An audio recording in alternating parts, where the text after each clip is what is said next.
Welcome friend, मैं हूं के एस तोमर। एक बार फिर स्वागत है आपका मेरे यूट्यूब चैनल पर। आज हम जिस टॉपिक पर बात करने जा रहे हैं, आई होप आप सब वही चाहते होंगे कि आपका 100% रिजल्ट कैसे आए। अगर आप चाहते हैं कि आप 100% स्कोर करें अपने एग्ज़ाम में और आपका रिजल्ट 100% आए, तो लास्ट तक ये वीडियो देखते रहें, क्योंकि इसमें वन बाय वन मैं आपको ऐसे इम्पोर्टेंट पॉइंट्स पे बताने जा रहा हूँ जो आपके लिए काफ़ी इम्पोर्टेंट हैं। तो उससे पहले आपको मेरा यूट्यूब चैनल सब्सक्राइब करना पड़ेगा। अगर आप मोबाइल्स पे वीडियो देख रहे हैं तो आपकी स्क्रीन पर राइट साइड में एक सब्सक्राइब का बटन होगा, उसको दबाएं। उसी के बराबर में एक बेल का आइकन होगा, उसको भी दबाएं, ताकि मेरी वीडियो के नए नए नोटिफिकेशन आपको मिलते रहें। तो दोस्तों, मैं वीडियो स्टार्ट करता हूँ। जैसा कि 100% रिजल्ट सभी चाहते हैं कि सभी का आए, तो मगर आए किस तरह से, क्या उसके लिए करना चाहिए, वो मैं आपको बताता हूँ। नंबर 1 कि प्रैक्टिस बाय राइटिंग, कि जब भी आप कुछ पढ़ रहे हैं, स्टडी कर रहे हैं, तो उसकी प्रैक्टिस करते समय उसको लिखते रहें साथ साथ। अगर आप लिख कर पढ़ेंगे तो उससे फ़ायदा ये होता है कि आपको याद जल्दी होता है, और दूसरी बात, आपके नोट्स भी तैयार हो जाते हैं जो आपको एग्ज़ाम के टाइम याद करने में या उसको जल्दी से रिमेम्बर करने में काफ़ी हेल्प करते हैं। तो इसलिए प्रैक्टिस विद राइट, जब भी आप प्रैक्टिस राइटिंग के साथ करेंगे तो आपको काफ़ी हेल्पफुल रहेगा, अब भी और एग्ज़ाम के टाइम भी। जो सेकंड थिंग आती है वो है पॉजिटिव इन्वायरमेंट, कि आपका इन्वायरमेंट कैसा हो, कि आप जिस माहौल में पढ़ रहे हैं, कि आपका क्या पता आप इंटेलिजेंट हैं, आप पढ़ना चाहते हैं, मगर आपका माहौल अच्छा नहीं है, आपके दोस्त वगैरह आपको पढ़ने नहीं देते हैं, वो तो चाहते हैं कि आप बाहर आउटिंग पे जाएं, बट ऐसा पॉसिबल नहीं है। सो फ्रेंड्स, ऐसा इन्वायरमेंट क्रिएट करें या ऐसे फ्रेंड्स बनाएं जो आपके साथ के हों, जो पढ़ने में इंटरेस्टेड हों, जिनके साथ आप बैठ कर पढ़ाई कर सकें। इससे बढ़िया कोई इन्वायरमेंट नहीं हो सकता। और ऐसे फ्रेंड्स को अवॉइड करें जो आपको डिस्ट्रैक्ट करते हैं, जो आपको स्टडी में थोड़ी प्रॉब्लम क्रिएट कर रहे हैं। तो थर्ड थिंग है वो है स्टे हेल्थी। सफल होना सबसे बड़ी बात है, पर उससे बड़ी बात है हेल्थी रहना। अगर आप स्वस्थ हैं तभी आप सफल होने लायक हैं। जब तक आप स्वस्थ नहीं हैं तो आपके सफल होने के चांसेस भी बहुत कम हो जाते हैं। तो इसलिए प्लीज़ अपनी डाइटिंग पे, अपने खाने पे काफ़ी ध्यान दें, बुरी आदतें ना लगने दें।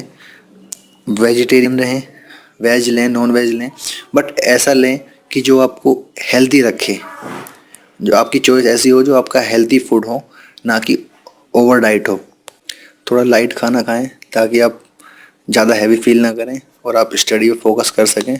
तो अपने खाने पीने का खास तौर पे ध्यान रखें, क्योंकि विदाउट हेल्थ कुछ भी पॉसिबल नहीं। अगर आप कुछ कर भी लेते हैं तो उस चीज़ का कोई मतलब नहीं रहता। तो please stay healthy, be fit. जो नेक्स्ट है वो है डिसकनेक्ट। डिसकनेक्ट का क्या मतलब होता है? डिसकनेक्ट का यहाँ ये मतलब है मेरा कि जो भी आप सोशल नेटवर्किंग साइट पे जुड़े हुए हैं, आई मीन टू से, जैसे व्हाट्सअप हो गया, व्हाट्सएप है, और सेकंड थिंग फेसबुक, ट्विटर, ये सभी चीज़ें, इन सब का अगर हम सही तरीके से यूज़ करें तो काफ़ी हेल्पफुल है हमारे लिए, क्योंकि सोशलाइज होना आज के टाइम में बहुत ज़रूरी है। बट हम स्टडी के टाइम पे हम हैबिचुअल हो जाते हैं कि हम एक लिमिट से ज़्यादा यूज़ करते हैं, कि हमें हर 5 मिनट बाद व्हाट्सअप चेक करना है, हर 5 मिनट बाद फेसबुक अकाउंट खोलना है। तो प्लीज़ ये चीज़ ना करें, इनसे डिस्कनेक्ट हो जाएं, दूरी बना लें इनसे बिल्कुल। अगर आप पढ़ना चाहते हैं, आपको 100% रिजल्ट चाहिए तो, क्योंकि 100% रिजल्ट बिना सेक्रीफाइसेस के कभी नहीं मिला है किसी को, इसलिए सेक्रीफाइस मस्ट, सेक्रीफाइस करना ही पड़ेगा आपको। क्योंकि अगर आप अब सेक्रीफाइस कर देंगे तो फ्यूचर में आप एक अच्छी पोजीशन पे होंगे। बाद में इन चीज़ों को कितना यूज़ कीजिए, आप सब कुछ कर पाएंगे, क्योंकि ये चीज़ कभी ख़त्म होने वाली नहीं है। ये टेक्नोलॉजी है, ये चलती रहेंगी आगे भी। तो प्लीज़ इनको अवॉइड करें, इनसे डिस्कनेक्ट हो जाएं जब तक आप अपने एग्ज़ाम पे फोकस ना कर रहे हो, एग्ज़ाम तक आपका ना हो जाए। तो प्लीज़ इनसे डिस्कनेक्ट हो जाएं कुछ टाइम के लिए, ये नहीं करा परमानेंटली। कनेक्ट रहें अपने इतने तौर पर कि बस आपका काम हो जाए। जो नेक्स्ट पॉइंट आता है मेरा वो है प्रेजेंटेशन, कि आपकी प्रेजेंटेशन कैसे होनी चाहिए, आप जो लिखते हैं वो आपका तरीका क्या होना चाहिए। इसलिए मैं कहता हूँ फ्रेंड, प्रैक्टिस करनी है आपको। प्रैक्टिस लिखते समय आप जब प्रैक्टिस करेंगे तो आपकी प्रेजेंटेशन में काफ़ी इंप्रूवमेंट होगा। इसलिए अपनी प्रेजेंटेशन को सुधारिए, ताकि आप जो लिख रहे हैं, लिखते सभी एक अच्छा है, सभी लिखते हैं, सभी चाहते हैं अच्छे मार्क्स आएँ, मगर आपकी जब प्रेजेंटेशन औरों से बेहतर होगी तो 100% आपका रिजल्ट ही उनसे ज़्यादा अच्छा आएगा। तो अगर आपको 100% रिजल्ट चाहिए तो अपनी प्रेजेंटेशन को इम्प्रूव करें, ताकि आपको कोई प्रॉब्लम फेस करनी ना पड़े और आप अपने रिजल्ट से डिसअपॉइंट ना हो। जो नेक्स्ट पॉइंट है वो है use flow chart and diagrams. मेरा कहने का मतलब है कि आप जब भी कुछ चीज़ लर्न करते हैं तो उसको डायग्राम के थ्रू याद कर लें या कोई चार्ट के थ्रू, जिससे वो आपको ज़्यादा दिन तक याद रहे। क्योंकि कुछ लोग रट्टा मार लेते हैं, रट्टाफिकेशन चलता है उनका, मगर उससे कुछ बेनिफिट नहीं होता। वो कुछ टाइम के लिए माइंड में रहता है, फिर 1-2 दिन बाद रिवाइज नहीं करा तो भूल जाते हैं। बट आप जब उस किसी को डायग्राम के थ्रू याद करेंगे, किसी से लिंक करके याद करेंगे, जो चीज़ आपको ज़्यादा याद रहती है। तो मेरा भी इस एक्सपीरियंस है ये कि मैं भी अगर जब पढ़ता था, जब मेरे एग्ज़ाम होते थे, तो मैं हर चीज़ को डायग्राम के थ्रू याद करता था। मैं थ्योरी कंसेप्ट समझ के सिर्फ डायग्राम बना के तब याद करता था, जिससे मुझे पॉइंट, जो मेरे मेन पॉइंट थे, वो कभी नहीं भूलता था। तो प्लीज़ आप भी इस चीज़ को ट्राई करिए, और मेरा मानना है कि 100% ये वर्क करेगा। तो इसलिए प्लीज़ चार्ट और डायग्राम के थ्रू ही याद करने की कोशिश करें, ताकि आप ज़्यादा दिन तक उसको याद रख सकें और आपका रिजल्ट बेहतर से बेहतर आ सके। जो नेक्स्ट आता है वो है practice on old question papers. कि आप जिस भी फील्ड में एग्ज़ाम दे रहे हैं, चाहे वो स्कूल, कॉलेज या कंपटीशन लेवल पे हो, तो आपके जो ओल्ड क्वेश्चन पेपर्स हैं, उस पेपर के जो आप किसके आप तैयारी कर रहे हैं, उनकी प्रैक्टिस ज़रूर करें। क्योंकि जब तक आपको पैटर्न नहीं पता होगा सही तरीके से कि आपके क्वेश्चन किस टाइप के आते हैं, तब तक आपको 100% स्कोर करना थोड़ा मुश्किल हो जाएगा। तो इसलिए प्रैक्टिस पूरी तरह करें जब तक एग्ज़ाम ना हो जाए, बल्कि एग्ज़ाम से 1 महीने पहले तो आपको बस प्रैक्टिस कर देना चाहिए, ताकि आप कि ऐसा होता है कि पिछले जो प्रीवियस क्वेश्चन पेपर होते हैं उनमें से कुछ क्वेश्चन आ भी जाते हैं एज इट इज़। तो इसलिए प्रैक्टिस ज़रूर करें क्वेश्चन पेपर्स की, उनको ना छोड़ें, तभी आप सक्सेसफुल हो सकते हैं आगे। So next point is group study. Group study is the best study. आप अकेले पढ़ लें, चाहे आप कितना कंसंट्रेट होकर पढ़ लें, उतना याद नहीं रख पाएंगे जितना आप ग्रुप स्टडी में याद रख पाएंगे।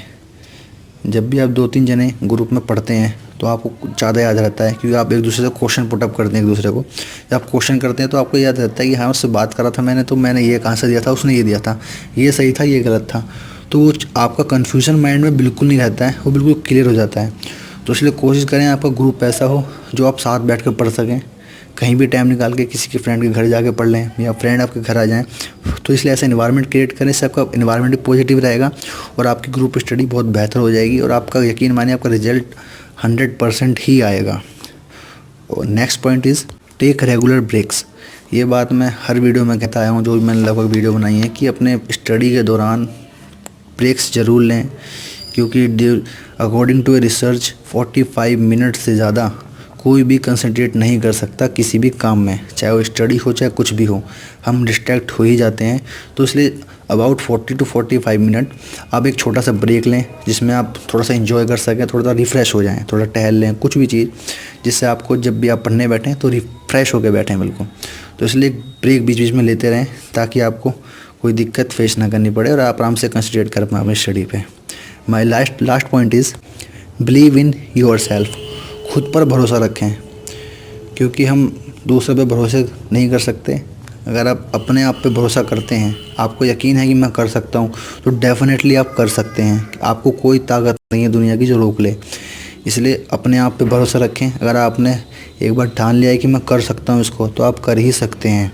अगर कोई आपसे कहता है कि ये तुमसे नहीं होगा, तो उनसे ये कहना है कि अगर आपसे नहीं हुआ तो क्या मुझसे भी नहीं होगा। होता सबसे है, बस करने वाला चाहिए।